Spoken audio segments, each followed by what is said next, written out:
You're listening to Advice from Your Advocates, a show where we provide elder law advice to professionals who work with the elderly and their families. Welcome back to Advice from Your Advocates. I'm Bob Mannor. I'm a board-certified elder law attorney here in Michigan, and I'm really excited about our guest today. So we have Douglas Lobdell from the Alzheimer's Association. Douglas has been a friend of Mannor Law Group for, at least 10 years, and he's a very passionate advocate for those families that are dealing with someone with dementia. I'm really excited to have Douglas here. Welcome. Doug, can you just give us an idea of who you are and what you do at the Alzheimer's Association? So my title with the Alzheimer's Association is program manager, which doesn't really clarify anything. What that looks like in reality is recruiting, managing volunteers, making sure that support groups are happening and available in different areas, as well as education programs. But a large part of my role also includes making sure that people know we're here and what we can do for folks that need us in sometimes their darkest times when they're dealing with this disease and others. Absolutely. And, you and I have talked about this frequently about how so many people don't have an understanding of all of the options and services that the Alzheimer's Association offers, which is, it's some really important services and help. Before we get into the specifics of that, I want to ask this very important question. Do you have to have Alzheimer's to benefit from these programs, or does it cover all forms of dementia? No, the answer is all forms of dementia. If you were to look at my W-2, since everybody just got theirs in the mail, the organization I work for is actually the Alzheimer's disease and all other related dementias. Oh, wow. But that's not quite as catchy on a flyer. So right. Alzheimer's Association rolls off the tongue a little bit easier. Plus, it is the most common type of dementia that we find. Yeah.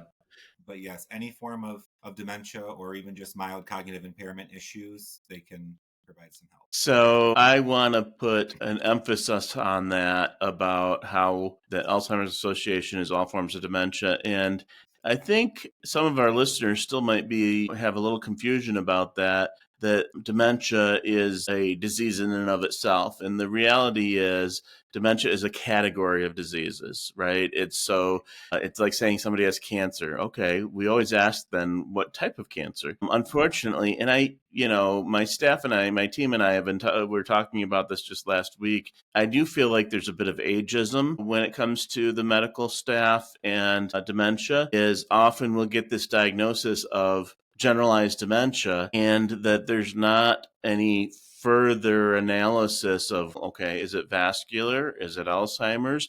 Is it frontal temporal? Is it Lewy body?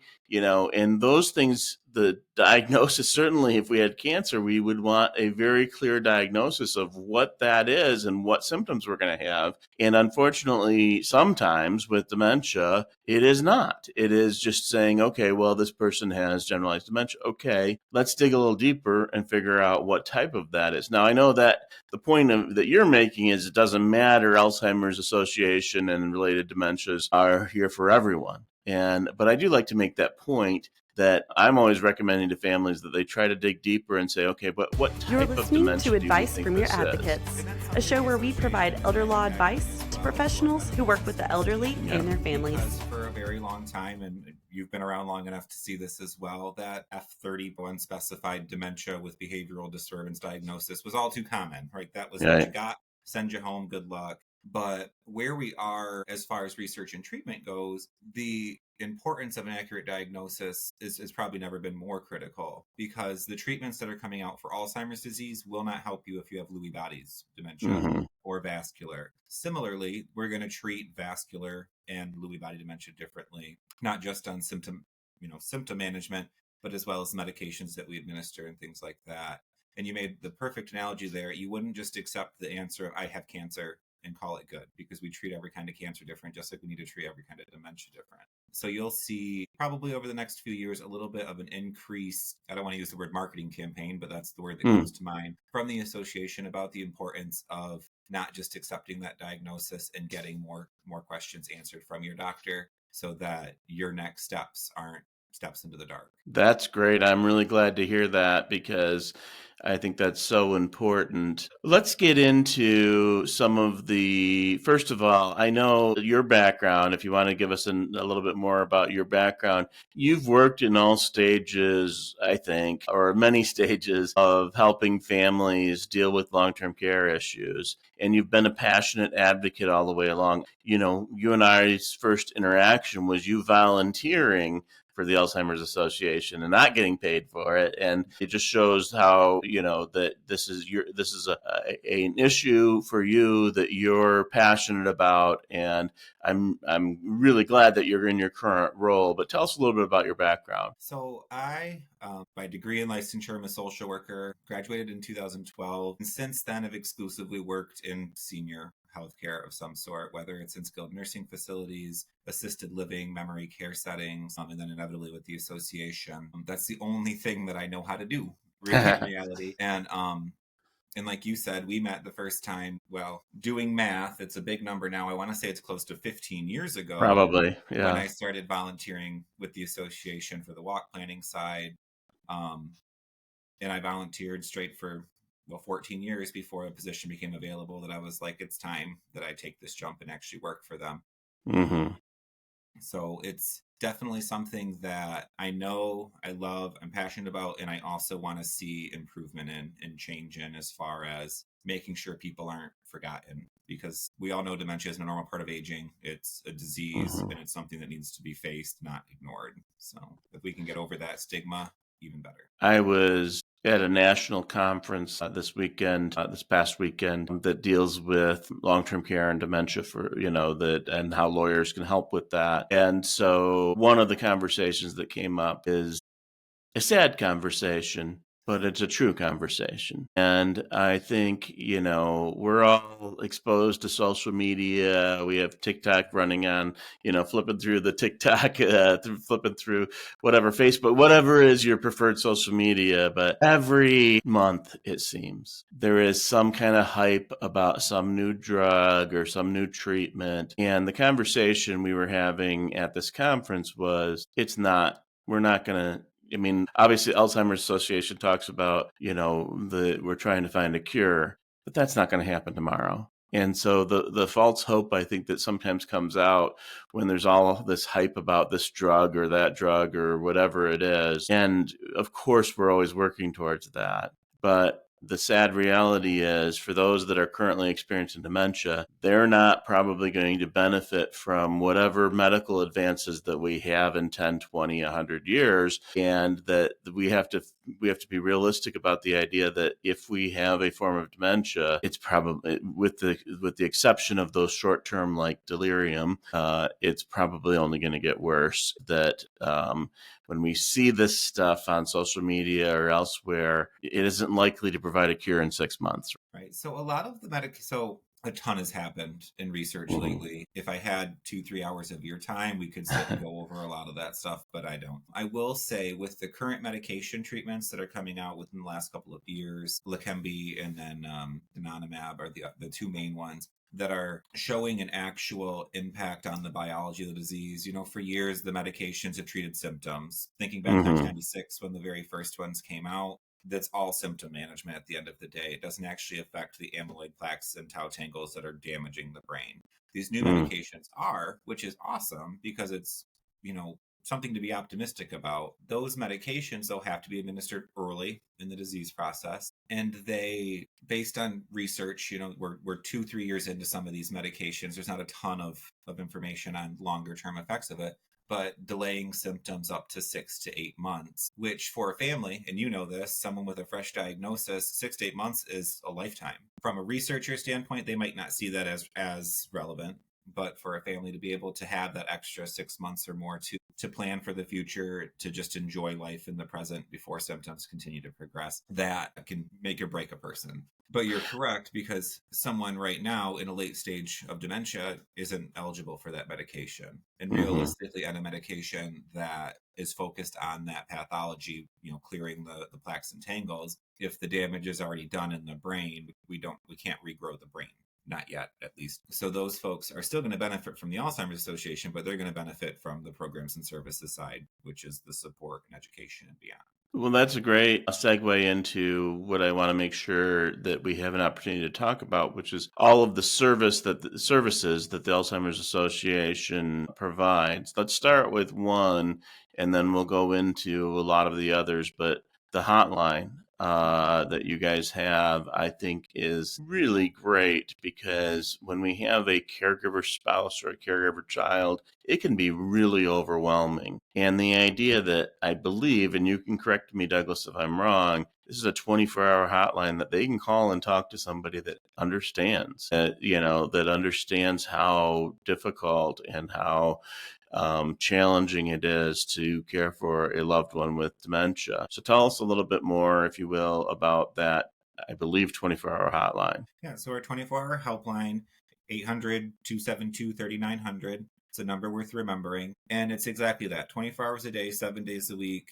It can be a crisis line. It can be a resource line. It can be an anything line. I tell you what, the folks that work on our helpline team are the real MVPs, because they filter through a lot of different things throughout the day and are able to connect these folks with resources. The best thing in my opinion, the best thing about our 24-hour helpline is that it covers the full spectrum. It could be 1 p.m, my doctor just retired, I need a new gerontologist for my mom. I don't know of any in the area. You call them and they'll collect lists from the area that you can seek out and try to find a new doctor. But it could also be 2 a.m. and you're caring for your spouse and they're outside and they're behavioral, belligerent, upset, and you don't know how to deal with the situation, calm the situation down. You call the helpline, they get a master's level counselor on the phone, walk you through best practices, tips and tricks that can help calm the situation so that it can be resolved and hopefully prevent, say, like a 911 call, and then anywhere in between. It's also through our helpline that you can access all of our other programs and services. Our website is great. There's a ton of resources and answers there, but it's a lot. It's a lot, especially if you're not someone who's very tech savvy. So you can call that number and get connected with the exact same resources that are there, whether it's support groups to care consultation. I think that's so important, what you just said about helping families, perhaps give them suggestions of how to word things. I'm rephrasing what you said, but I think that's really important. We work with so many families, and it is difficult, from whether it's your dad or your mom or your spouse, to accept that this isn't just them being stubborn or them being, that we have baggage, we have family baggage, right? We all have this. And so whether it's our spouse or our parent, sometimes that baggage kind of rears its head, when really this is the disease that is causing that belligerence by the person with some form of dementia. We often in the marketplace, in the field that we both practice, is we call it behaviors. And so too often it's easy to come in with that baggage and say, oh, this is my dad being grumpy or stubborn. Well, okay, maybe, but there's probably more to it than that, and it probably is related to how his brain works now, and that yelling at him or arguing with him is probably the absolute worst choice in trying to resolve that issue. And the idea that there's a helpline that they can call and say, okay, this is what's happening. I need to de-escalate this. How do I do that? And what I hear you telling me is that the folks that are on that helpline would have that advice about not trying to make it where you're fighting with your dad or you're fighting with your spouse. It is addressing the person in understanding the disease and realizing that there are techniques or communication styles that are going to be effective, because the reality is you could try to convince your dad that has dementia that they're wrong. But even if somehow you were successful in convincing them they're wrong, they will forget that by the next day. So trying to prove your point is pointless, because by the next day they'll have forgotten anything they had agreed to or anything that they had maybe come to some realization about. And so it's so important to address these conversations in the right way and try to leave that baggage behind. That's exactly right. It's one of the bigger challenges that caregivers will face, is separating themselves from this is my mom, or this is my dad, or this is my spouse, and putting themselves in this is a person that is sick and this is someone that needs my help role, and accepting that very true bit about it's not them being like this, it's their brain that is damaged telling them to be like this. We wouldn't look at someone with an outward disability and say, oh, well, there's nothing wrong with you, you're choosing to be like that.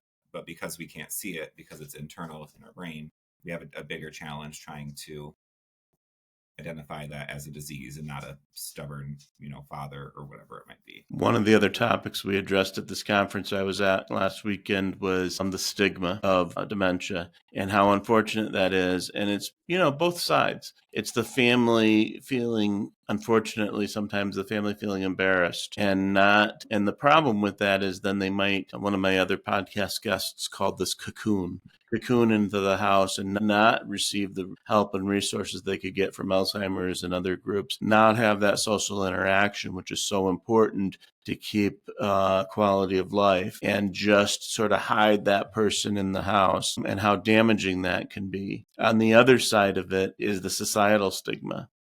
I don't know how many times I've seen this where I'm at a restaurant or something and because of the years of experience, I can observe and see that someone has some form of dementia. And sometimes, the general public is not very accepting of that, and so I think it can kind of go on both sides of it.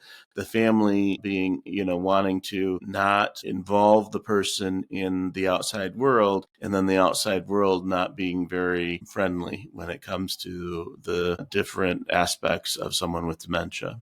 That's very, very true. Something that the association does, well, we have a couple of things from the association side I'd like to mention. First, it's a reminder to any of your caregivers out there is that self-care is not selfish. Right. Take care of yourself. Get out of the house when you can, because you cannot pour from an empty glass, right? We know right. that. From the association side of things, we do have, of course, education and support programs that address that, but we also have social engagement programs. One of the local ones for, Genesee County, Livingston County area is the Art Spark program. I'm not sure if you're familiar with it. It's through the FIA.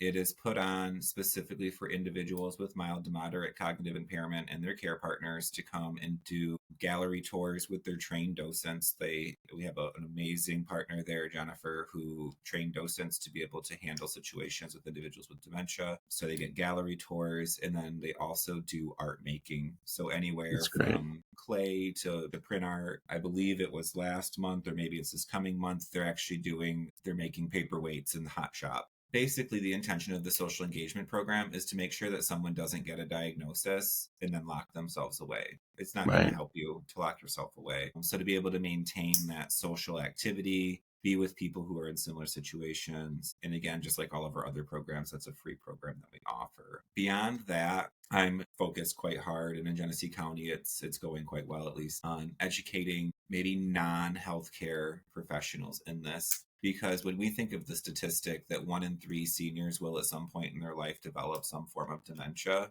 everybody is going to encounter somebody with dementia at some point, whether it's at the library, whether it's at the movie theater, whether it's at a restaurant. So we also provide education to those settings as well, so that people are more competent and confident when they're potentially faced with that situation in their workplace where they're not expecting it. Especially, I've had meetings with banks because that's a concerning area. Right. You know this all too well, the risk for financial exploitation in someone who has memory loss. So being able to identify those signs and symptoms and concerns and what to do to address them. In every other industry. That last one about the bank is it's great that you're doing that education, and it's great that when the banks do step up and inquire, potentially even intervene. And there's actually now a law that passed a couple of years ago that allows the bank to put a hold on any transaction until they have time to investigate further to make sure that it's not someone taking advantage or elder abuse. We have the funny story you'll remember Rachel from our office that she's not with us. She's still with us, but she's not with the office anymore. But you'll remember Rachel and how sweet and genuine she is. And she went to the bank with one of our clients and had her Mannor Law tag on her shirt. And, the bank was very skeptical of this young, pretty girl sitting next to this older man saying, we need to transfer this money into this new account, which we were doing for legal and appropriate purposes. But I was appreciative of the fact that they didn't just let it happen without really making an inquiry. That's what banks should be doing, is saying, okay, well, this may be legitimate. We're not going to just accept it on its face. We're going to make sure that there is, that it's not just somebody taking advantage of someone. And as funny as it was, because of, the situation that we were in and the person that went to the bank with our client, I felt it was very appropriate for the bank to be cautious and not immediately follow through on the transaction that we were trying to do.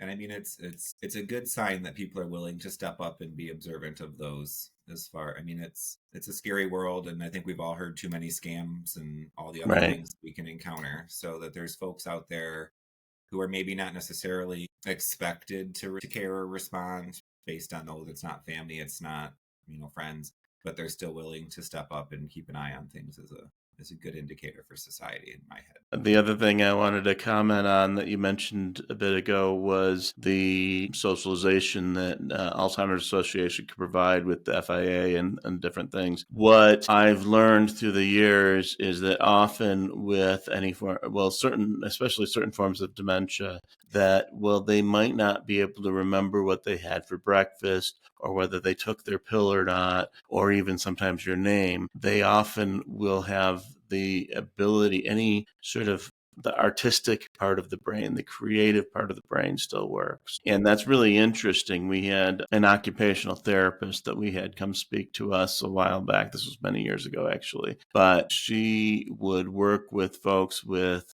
dementia that also had physical limitations and were a fall risk. And rather than trying to put a note or just constantly remind the person to use their walker, she would come up with a song to sing about when you get up, you use the walker. And I'm not going to even attempt to sing the song because nobody wants that. But it was a very sing-songy, one of those brainworms that will just stick in your head because it was a very, catchy tune, sing-songy kind of a song that she made up words to. What she found, and this is anecdotal, obviously, but what she found was when they would sing this song enough that it really was helpful in getting someone to remember to use their walker or to use their cane, or and really improve the fall risk so that there's less likely they're going to fall. And that's just very interesting. She explained it about the neural connections, the brain waves in the different parts of the brain, and how that there's certain parts of the brain that are not affected by it. And one of them is the creative. So music, art, those types of things. You'll see sometimes somebody that has significant dementia and they can sit down at the piano and play beautifully. And so I thought that was a fascinating thing. And that sometimes those are the ways that, we can't just berate somebody for not using their walker. There might be ways that we can remind them to use their walker by using different parts of their brain than what we're used to. Yeah, and that goes along with a lot of other person-centered, care planning for folks. You're going to take what they can do, and if it's singing and if it's remembering songs like that, you're going to use that to be able to help the situation. Make sure you play on that strength, and make sure you allow them that independence as much as possible. But yeah, it is interesting. I mean, anecdotally, in my experience working in skilled nursing, I had a resident once upon a time, and I'm sure you're very well familiar with the cognitive assessments that we do and, the feelings and things like that. And I could never get much of a response out of this individual, but I did sing it poorly, of course, because I'm not a vocalist either.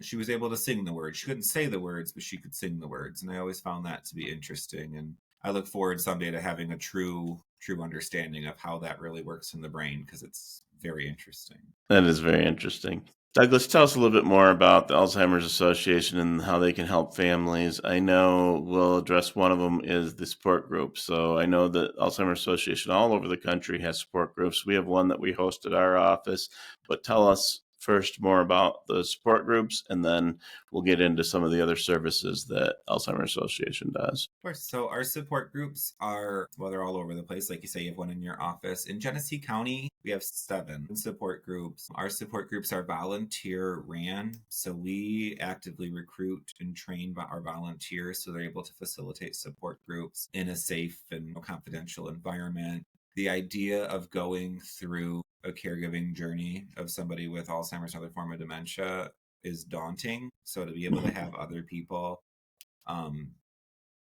that can share their experiences and their wisdom is important. I know I have often said when people always have specific questions. Nobody has a general question, but it's some very specific, I'm caring for my parent and this very specific thing keeps happening. I wish that I had all of the answers, but I don't.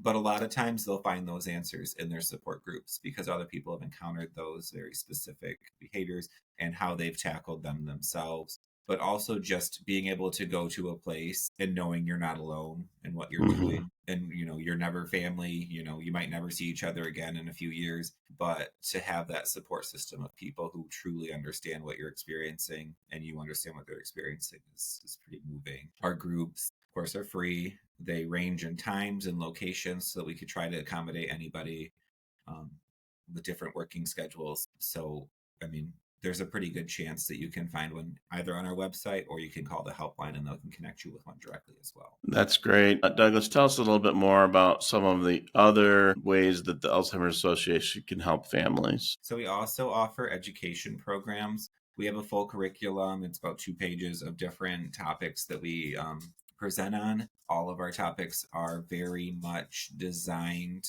for family caregivers, or I guess I should say non-professional caregivers, to be able to understand and process. The programs range anywhere from 10 warning signs and healthy habits for brain and body. We also have a 5-part series on how to be an empowered caregiver and maintain independence and communication barriers and behavioral barriers, as well as programs that are specific to some of our DEI outreach, like LGBTQ and HIV-related dementias, and individuals with intellectual disabilities or developmental disabilities and dementia as well. So we have a slew of topics. We do, of course, also offer professional training for people, say, working in skilled nursing or physicians. Those aren't considered common programs, so I don't deal with them so much. But all of our regular education programs, very digestible, very beneficial for folks that have no idea what they're doing, because you don't learn how to care for someone with dementia until you have to care for someone with dementia. Same thing with every other disease. Paralleling that thought, we also offer care consultation, which is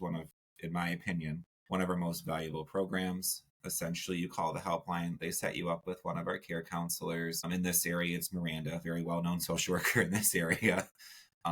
She's a master's level social worker. She'll meet with the family, do a comprehensive assessment, build a care plan, and then follow along for 6 months. So to actually be able to guide a family with, say, a fresh diagnosis or a new behavioral change through what we know works, but then also connecting with local resources and support programs in the area so that a family is set up for success to the best of their ability. Those are also offered virtually, like in our northern part of Michigan, but here in Genesee County and the surrounding areas, it's offered in person with Miranda or one of our other care counselors, which is, an invaluable resource for someone who is thrown into this journey by themselves. It can be terrifying. Yeah, I agree. I think that's a tremendous resource because it is so difficult to be able to filter down all of the possible options. We have a chart that we'll hand out to our clients that kind of walks through the difference between home care and independent living and assisted living and memory care, all the things along the way. And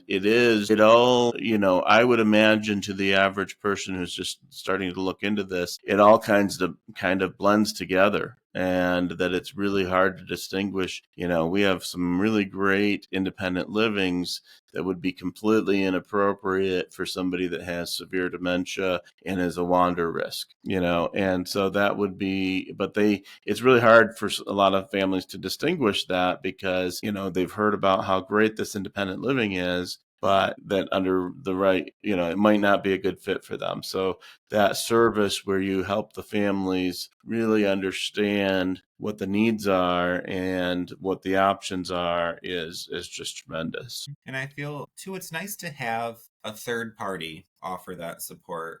I know I've spoken to our care counselors many times, and stories that I hear about, they might even only be there once or twice, but it's them and the two daughters that are at different ends of their understanding of the disease, Mm-hmm. or the spouse and the sibling, or the spouse and the adult child that are not on the same page as far as what to expect, because they're seeing it from two different angles. So a third party coming in to be able to kind of play advocate for both sides and make sure that everybody's on the same page in their journey, whether it's looking for long-term care, whether it's looking for resources to be able to stay out of long-term care. Oh. To have somebody who is 100% unbiased and unrelated to the situation come in and offer just, empathy, but also resources and knowledge on the topic. I think that's so important to deal with the family dynamic too. I vividly recall a family meeting I had with a client, and the husband, the dad of the family, had expressed to me that he could not do it anymore. The amount of need on a minute-to-minute basis that he was providing to his spouse was just exhausting him to the point of illness. And he had reluctantly expressed that he did not feel like he could do it anymore, at least alone, whether his wife was going to stay in the house or get care outside of the house, that he could not do it and had reached that point of pure exhaustion. So he wasn't very confident in expressing this to others. I think there was a certain amount of sort of cultural guilt and things like that. And so we had the 4 kids. I brought everybody in, and anybody that wanted to bring their spouse could bring their spouse. We sat around this big table. We started talking about this, and all of the kids were very adamant that number one is Dad can do it. Mom's not leaving the house, and we're not bringing in caregivers. And I thought, oh my goodness, you guys are in such denial about the situation. And so I turned to Dad and I had him express to his family, his kids, what he had expressed to me. And they were in such denial that they just couldn't accept it at that meeting. Now, it was a productive meeting anyway, because not everybody can, especially if you really aren't aware or you didn't really fully appreciate the situation as it was. Many people are not quick to move off of what they believed to be the answer. Their answer. And so, it seemed like a very disappointing meeting that they weren't listening to their father and how exhausted he was. After over a week or two, they started softening and realizing, okay, this is, part of it was raising the red flag so that they would go and visit their mom more often and kind of see it, face to face. And after that, they realized, okay, we can't put this burden, often the spouse is going to be of advanced age. And, the healthy spouse might be 80, 85, 75, whatever it is. And we're expecting them to provide 24-hour care. And often it means 24-hour care, meaning they're not getting sufficient or good sleep at night. And so I think as difficult as these conversations are for a family, it's a really good thing that Alzheimer's Association helps to move that conversation forward, because it is, it's difficult to imagine your mom or your dad not being that strong pillar of a person that you grew up with, or that, that they're not capable of maybe sometimes even getting to the bathroom or showering or, sometimes eating. And so it's really important, the service that the Alzheimer's Association offers of being able to kind of help with what are the appropriate care options, but also part and parcel of that is helping the family kind of wrap their head around what's going on. Yeah. And I think I said it before, people don't want to understand or think about dementia and what it looks like until they absolutely have to. I always like to make a joke whenever I'm at, say, a senior resource fair or any kind of tabling or public event. I swear people look at my big purple tablecloth that says Alzheimer's Association, and I've never seen people run that fast at a senior health fair because nobody wants to think about it. It's a scary topic. We don't want to plan for it. But at the end of the day, it's only going to hurt us if we ignore it and we don't think about it. And, the stigma behind it from a societal standpoint, in my experience, it seems like it's lessening, which is nice. Could it be better?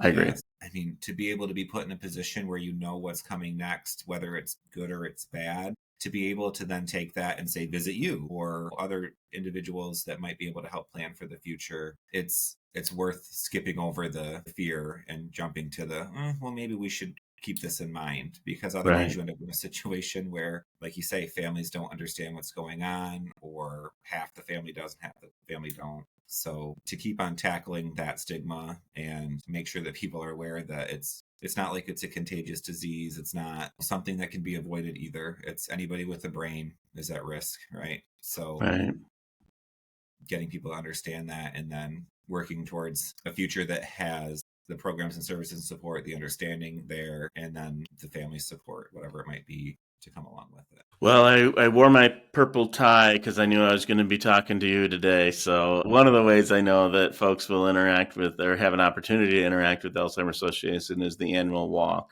So I know it's in this area, it's typically, I think probably across the country, it's typically done in the fall time period, right? So I know that our listeners, maybe you've participated in the walk, or at least you've heard of it, but tell us a little bit more about the Alzheimer's walk. So I tell you what, it's my favorite thing. It's not even technically my job, but I will still help them no matter what. Nice. Because to see, first and foremost, third weekend in October, I believe it's October 19th this year, will be the Flint Walk to End Alzheimer's. It'll be downtown Flint on the flat lot.